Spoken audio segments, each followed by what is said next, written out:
عزیز طلباء و طالبات، اردو زون میں خوش آمدید۔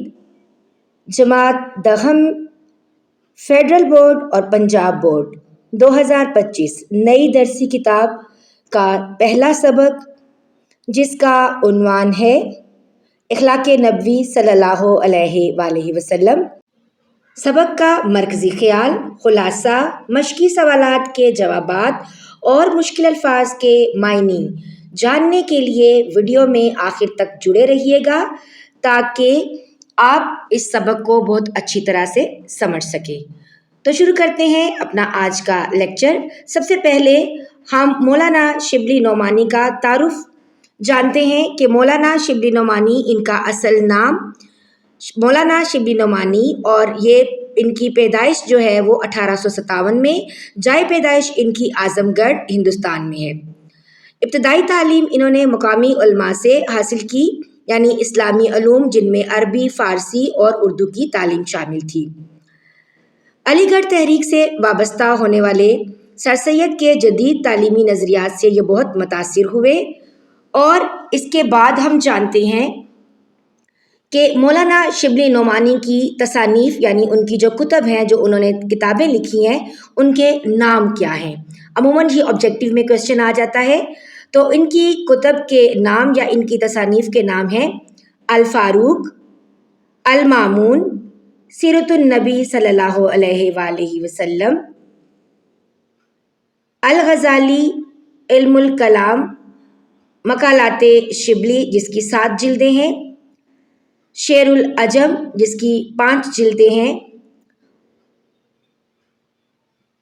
مکتوبات شبلی، ایران میں علم و حکمت، سوانح مولانا روم، تاریخ ادب اردو، اور خطبات مدراس۔ اس کے علاوہ بھی ان کی چند اور تصانیف ہیں۔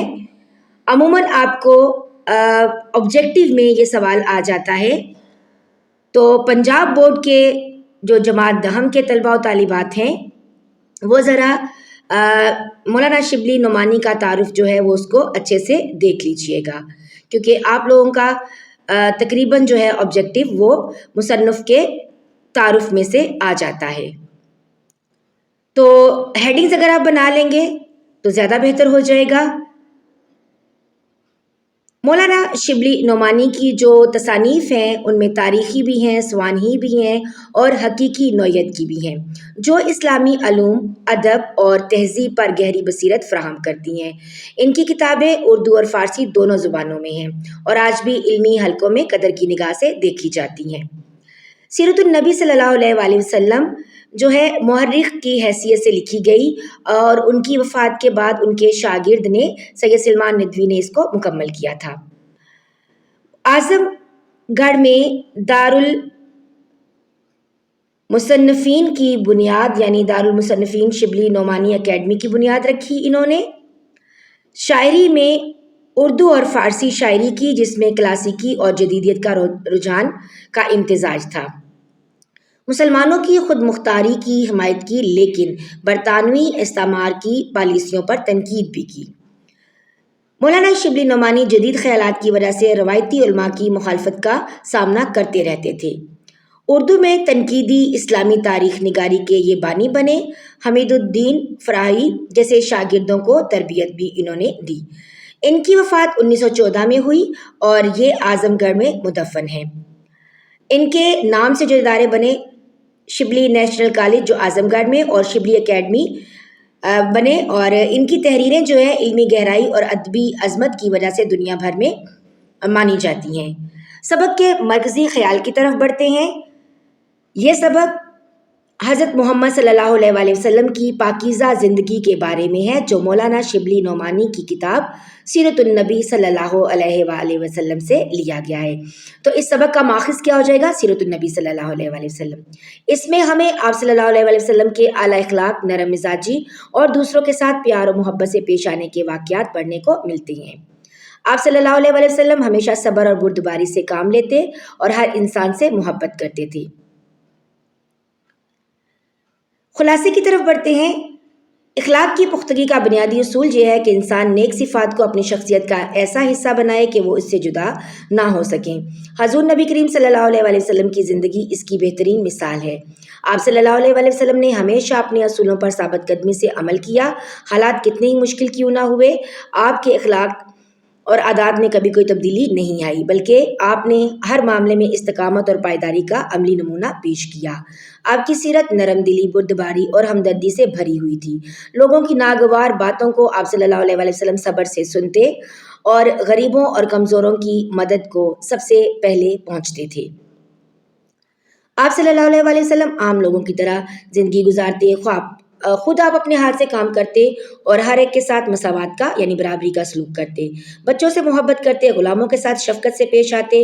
ضرورت مندوں کی مدد آپ صلی اللہ علیہ وآلہ وسلم کی زندگی کے روشن پہلوؤں میں شامل ہے۔ آپ کی تعلیمات میں غربا کی خبرگیری، یتیموں کی کفالت، معاشرتی مساوات پر خاص زور دیا جاتا رہا ہے۔ آپ صلی اللہ علیہ وآلہ وسلم فرماتے تھے، جو تم خود کھاؤ وہی اپنے غلاموں کو کھلاؤ، جو اپنے غلاموں کو پہناؤ وہی ویسا ہی خود پہنو۔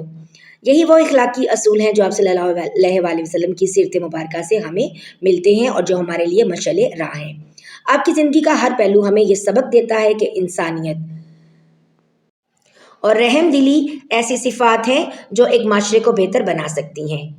سبق کے مشکل الفاظ کے معنی جان لیتے ہیں۔ اخلاق کہتے ہیں کردار، عادات یا طبیعت کو۔ مستقل کا مطلب پائیدار، ثابت قدم رہنے والا۔ مجبور یعنی بے بس، لاچار، روشنی، نور یا اجالا، فیوزات، برکات اور عنایات۔ مروجہ، رائج، عام طور پر مستعمل۔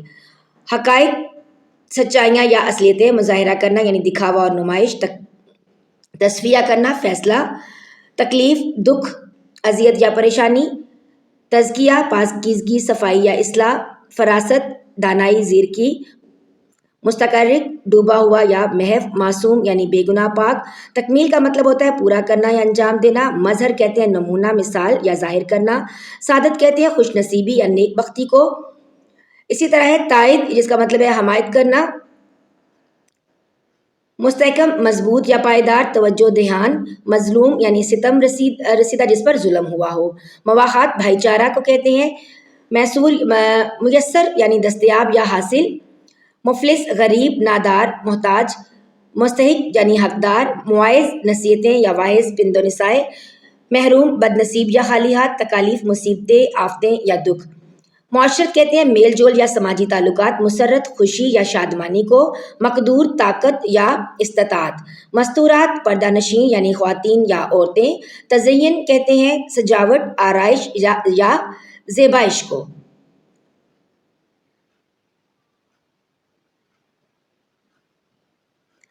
مشقی سوالات کی طرف بڑھتے ہیں۔ سوال نمبر 1 ہے، جب فصل کا نیا میوہ آپ صلی اللہ علیہ وآلہ وسلم کی خدمت میں پیش ہوتا تو اس وقت آپ صلی اللہ علیہ وآلہ وسلم کا معمول کیا تھا؟ جب فصل کا نیا میوہ آپ صلی اللہ علیہ وآلہ وسلم کی خدمت میں پیش ہوتا تو اس وقت آپ صلی اللہ علیہ وآلہ وسلم کا معمول یہ تھا کہ حاضرین میں سے جو سب سے کم عمر بچہ ہوتا اس کو پہلے دیتے تھے۔ سوال نمبر 2، بدو کی بات آپ صلی اللہ علیہ وآلہ وسلم نے کیا جواب دیا؟ بدو کی بات پر آپ صلی اللہ علیہ وآلہ وسلم نے جواب دیا کہ اللہ تعالیٰ اگر تمہارے دل سے محبت کو چھین لے تو میں کیا کروں؟ اگلا سوال ہے، جابر بن سمرور رضی اللہ تعالیٰ عنہ کا بیان کردہ واقعہ اپنے الفاظ میں لکھیں۔ جواب، حضرت جابر بن سمرور رضی اللہ تعالیٰ عنہ اپنے بچپن کا واقعہ بیان کرتے ہوئے کہتے ہیں کہ ایک دفعہ میں نے حضور صلی اللہ علیہ وآلہ وسلم کے پیچھے نماز پڑھی اور نماز سے فارغ ہو کر جب آپ صلی اللہ علیہ وآلہ وسلم اپنے گھر کی طرف چلے تو میں بھی آپ صلی اللہ علیہ وآلہ وسلم کے پیچھے چل پڑا اور راستے میں چند اور لڑکے بھی نکل آئے۔ آپ صلی اللہ علیہ وآلہ وسلم نے انہیں بھی پیار کیا اور مجھے بھی پیار کیا۔ اگلا سوال ہے، شبلی نعمانی کی لکھی گئی اس عبارت کا مقصد کیا ہو سکتا ہے؟ آپ کے خیال میں اس کا مقصد کیا ہو سکتا ہے؟ دیکھیں، شبلی نعمانی کی لکھی گئی اس عبارت کا مقصد یہ بھی ہو سکتا ہے کہ ہمیں حضور صلی اللہ علیہ وآلہ وسلم کے نقش قدم پر چلتے ہوئے بچوں کے ساتھ پیار اور محبت کا سلوک کرنا چاہیے۔ اگلا سوال ہے، شبلی نعمانی کی تکنیک اور اسلوب پر مختصر روشنی ڈالیں۔ شبلی نعمانی نے سیرت نگاری کو ایک نئے تحقیقی اور علمی زاویے سے پیش کیا۔ ان کی سیرت نگاری کی تکنیک میں مندرجہ ذیل خصوصیات نمایاں ہیں۔ شبلی نے سیرت نبوی کو واقعات کو مستند تاریخی حوالوں اور علمی تجزیے کی روشنی میں پیش کیا۔ وہ محض عقیدت پر اکتفا نہیں کرتے بلکہ منطقی استدلال اور تحقیقی مواد کے ذریعے واقعات کا جائزہ لیتے ہیں۔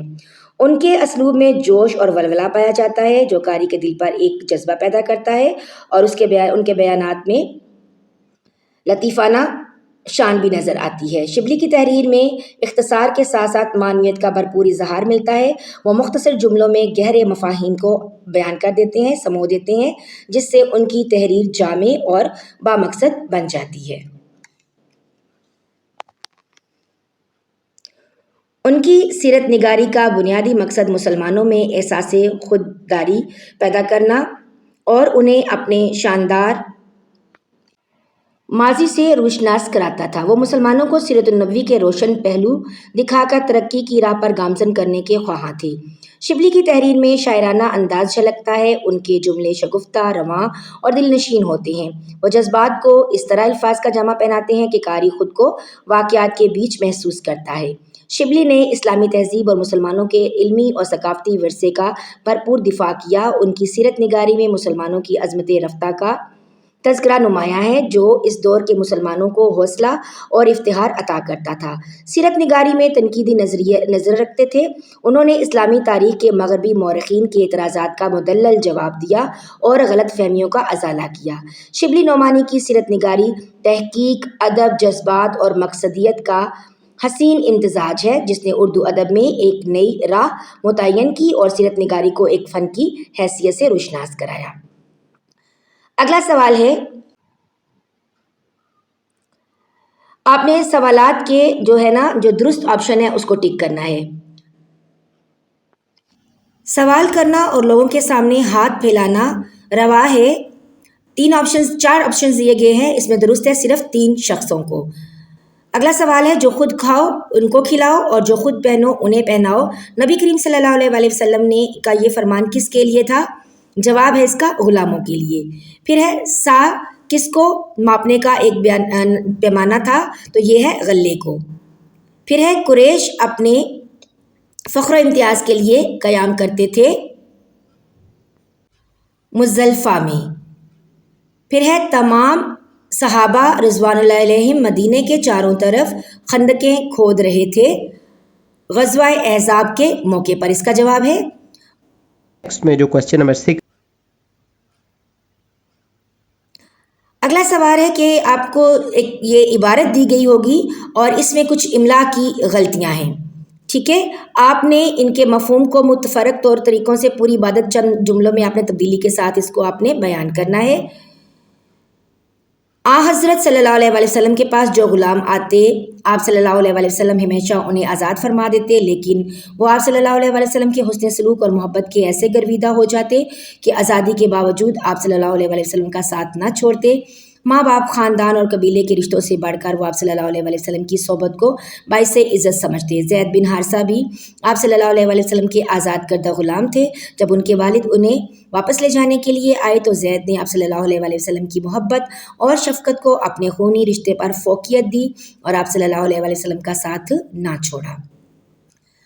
اب یہاں پر یہ سوال جو ہے اس میں املا کی اغلاط ہے۔ جو پچھلا کویسچن تھا اس میں آپ نے اس کو آسان کر کے لکھنا تھا۔ تو یہاں پر پروف ریڈنگ کا مطلب یعنی جو اس میں مسٹیکس ہیں، جو املا کی غلطیاں ہیں، آپ نے ان املا کی غلطیوں کو ٹھیک کرتے ہوئے عبارت کو دوبارہ لکھنا ہے۔ جیسے یہ یہاں پر اس کا جواب ہے، اس کا اسکرین شاٹ لے لیجئے گا۔ احمد ندیم قاسمی کے افسانوں میں ہمیں پنجاب کے دیہات، پنجاب کی ثقافت کے مختلف رنگ اور دیہی زندگی کے مسائل کا احاطہ دکھائی دیتا ہے۔ آپ اس کا اسکرین شاٹ لے لیجئے گا۔ اگلا سوال ہے، واحد کے جمع لکھے، جمع مکسر، جمع سالم، اس کے بعد تثنیہ، جمع الجمع۔ حاضر کی جمع ہوگا حاضرین، جمع سالم یعنی جلسے میں تمام حاضرین موجود تھے۔ احسان جمع ہوگا احسانات، اس کے احسانات کو میں کبھی نہیں بھول سکتا۔ پھر ہے امام کی جمع ہے آئمہ، تمام آئمہ دین حق کی تبلیغ کرتے رہتے ہیں۔ مضمون کی جمع مضامین، آگے اس کا مجھے سارے مضامین پسند ہیں۔ سید کی جمع سیدین، تثنیہ محفل میں موجود سیدین کو خصوصی عزت دی جائے، یا پھر سادات کا عزت و احترام کرنا چاہیے۔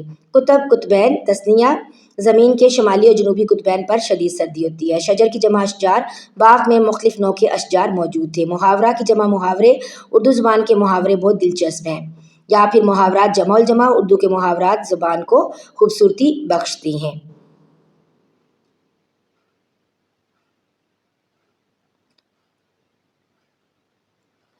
نادر کی جمع نوادر، جمع مکسر، عجائب گھر میں مختلف نوادر رکھے گئے تھے۔ نوادرات جمع الجمع، عجائب گھر میں مختلف اقوام کے تاریخی نوادرات رکھے گئے تھے۔ نور کی جمع انوار، جمع مقصد مسجد کے گنبد سے منعکس ہونے والے انوار دل کو سکون دیتے ہیں۔ انوارات جمع الجمع، شب قدر کی رات آسمان سے رحمت کے انوارات زمین پر آتے ہیں۔ دوا کی جمع ادویات، جمع مکسر، مریض کے لیے مختلف ادویات تجویز کی گئیں۔ ادویات جمع الجمع، پاکستان میں ادویات کی قیمتیں آسمان کو چھو رہی ہیں۔ تو اس طرح سے آپ واحد سے جمع بنائیں گے اور پھر جمع کی آگے قسم لکھنے کے بعد اس کو جملے میں بدلیں گے۔ اکبر کی جمع اکابر، جمع مکسر، ہمارے اکابر نے ہمیشہ اتحاد و یگانگت کا درس دیا۔ اکابرین، ہمارے اکابرین نے آزادی کے لیے قربانیاں دیں۔ وجہ کی جمع وجوہ، جمع مکسر، موصوف نے ان وجوہ کو انتہائی آسان اور سہل انداز میں بیان کیا۔ وجوہات جمع الجمع، کامیابی کی کئی وجوہات ہو سکتی ہیں۔ اثر کی جمع آثار، جمع مکسر، پرانے قلعے کے آثار ابھی تک باقی ہیں۔ اور اثرات جمع الجمع، موسم کی تبدیلی کے اثرات صحت پر نمایاں ہوتے ہیں۔ اگلا سوال، مندرجہ ذیل جملوں میں استعمال کیے گئے رموز اوقاف کو پہچانیں اور ان کا استعمال کرتے ہوئے نئے جملے لکھیں۔ بیٹا یہ آپ 9th کلاس میں بھی پڑھ چکے ہیں۔ رموز اوقاف، رمز کہتے ہیں اشارے کو، اوقاف کہتے ہیں ٹھہرنے کو۔ تو یہاں پر وقفہ یعنی نصف وقفہ، چھوٹے جملوں کو ملا کر ایک بڑا جملہ بنانے کے لیے، جیسے شہد صحت مند غذا ہے، یہ لذیذ اور طاقتور ہے، درمیان میں آپ وقفہ کی علامت لگائیں گے۔ پھر خ ختمہ، جس کو فل سٹاپ کہتے ہیں، جملے کے اختتام پر علامت ختمہ لگاتے ہیں، جیسے ہمیں ایمانداری اور سچائی کو اپنانا چاہیے، آخر میں ختمہ کی علامت ہو جائے گی۔ سوالیہ یا استفہامیہ، جب کوئی بات پوچھنی یا کچھ دریافت کرنا مقصود ہو تو یہ علامت استعمال کی جاتی ہے، جیسے کیا ہمیں اپنے ملک کی ترقی کے لیے عملی اقدامات نہیں کرنے چاہیے۔ انگریزی میں آپ اس کو سوالیہ نشان بھی کہتے ہیں، اس کو سوالیہ بھی کہتے ہیں اور استفہامیہ بھی کہتے ہیں۔ آپ لوگ 9th کلاس میں یہ پڑھ کے آئے ہیں، اس لیے اس کو میں زیادہ تفصیل سے بیان نہیں کرتی ہوں، کیونکہ اس پر میرا ایک لیکچر موجود ہے رموز اوقاف کا۔ اگر آپ کو ڈیٹیل میں یہ دیکھنا ہو تو آپ اس لیکچر کو دیکھ لیجئے گا، میں لنک جو ہے وہ ڈسکرپشن میں ڈال دوں گی۔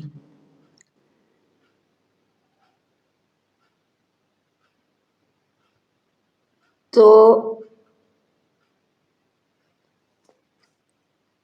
یہاں پر ہم نے جملوں میں استعمال کیے گئے رموز اوقاف جو ہے آپ کو بتائے کہ آپ کو ایسے آئے گا پیپر میں ایک سینٹینس جملہ دیا جائے گا، آپ نے اس کو جو ہے تفصیل سے آپ نے بتانا ہے کہ اس میں کون سی علامت لگے گی۔ اگر آپ ویڈیو دیکھتے دیکھتے یہاں تک پہنچ گئے ہیں تو ویڈیو اچھی لگنے کی صورت میں چینل کو سبسکرائب کرتے ہوئے ضرور جائیے گا۔ اگر چینل پر نئے آئے ہیں تو نہ صرف چینل سبسکرائب کیجیے گا بلکہ لائک اور کمنٹ کرنا مت بھولیے گا۔ ملتے ہیں ایک نئے لیکچر میں، تب تک کے لیے اپنا بہت سا خیال رکھیے گا، دعاؤں میں یاد رکھیے گا۔ اللہ حافظ۔